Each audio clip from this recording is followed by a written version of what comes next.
রূপনারায়ণপুর গ্রাম রাত ১২টা মানেই নিথর স্তব্ধ। আজ অমাবস্যা, আকাশে নিকষ কালো। মালিককে কি জবাব দেবে সেই ভয়ে দিশেহারা হয়ে পড়েছে যুবক বিবেক। তার একমাত্র সম্বল একটি গরু হারিয়ে গেছে। মালিকের কঠিন চোখ আর শাস্তির ভয় তাকে ঠেলে দিল গ্রামের শেষ প্রান্তে, সেই ভুবনডিহি মাঠে, যেখানে মানুষ বিশ্বাস করে সেখানে নাকি প্রেতাত্মারা বসবাস করে।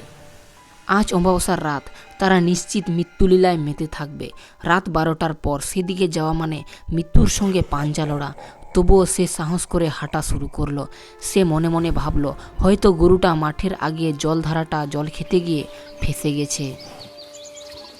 এবার সে ভুবনডিহি মাঠে প্রবেশ করলো।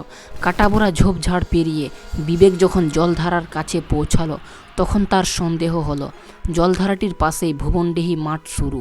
সে দেখল মাঠের মাঝখান থেকে একটা ধূসর ঘোলাটে ধোঁয়া উপর দিকে কুণ্ডুলি পাকিয়ে উঠে আসছে। ধোঁয়া নয়, ওটা যেন অগণিত আত্মার সম্মিলিত উপস্থিতি। বিবেক নিজেকে মাঠের রাস্তার পাশে থাকা ঘন লতানো ঝোপের আড়ালে লুকিয়ে ফেলল। ভয়ে তার সারা শরীর কেঁপে উঠছে, কিন্তু সে চোখ সরাতে পারল না। মাঠের মাঝখানে চলছিল এক বিধ্বস্ত উৎসব।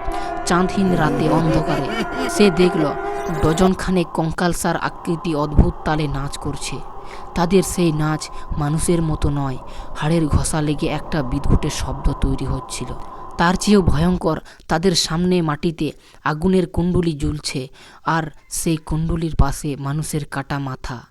বিবেক দেখল একটি প্রেতাত্মা মাটিতে পড়ে থাকা একটি পশুর, সম্ভবত গরুটির দেহ থেকে চুইয়ে পড়া রক্ত পান করছে।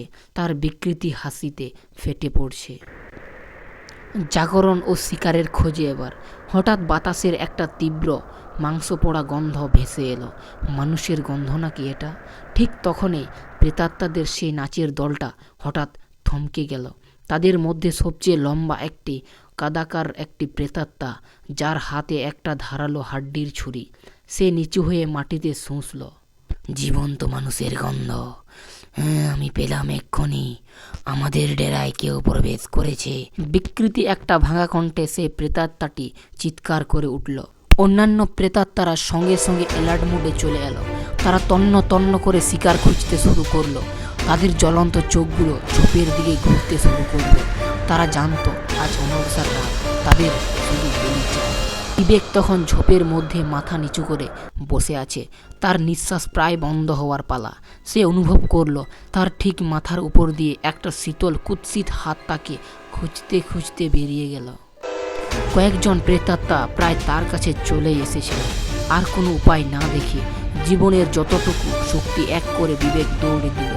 তার দৌড়ানো শব্দ পুরো প্রেত মহলকে কুপিয়ে উঠল।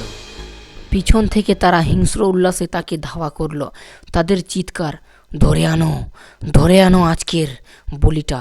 সে কোনোমতে ভুবনডিহি মাঠ পেরিয়ে যখন নিরাপদ গ্রামের মাঠে এসে পড়ল, তখন তার পা আর চলল না।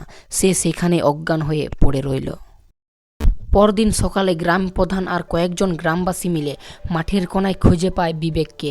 প্রধান যখন জানতে চাইলেন কেন সে এত সকালে এখানে, তখন জ্ঞান ফিরে আসা বিবেক কাঁপতে কাঁপতে তার মালিকের দিকে তাকালো। সেই কাপা স্বরে সমস্ত ঘটনা বর্ণনা করল। গ্রামের প্রধান তখন মালিককে কঠোরভাবে বললেন, শুনে রাখো, মানুষের প্রাণের চেয়ে একটা গরুর জীবন দামি হতে পারে না।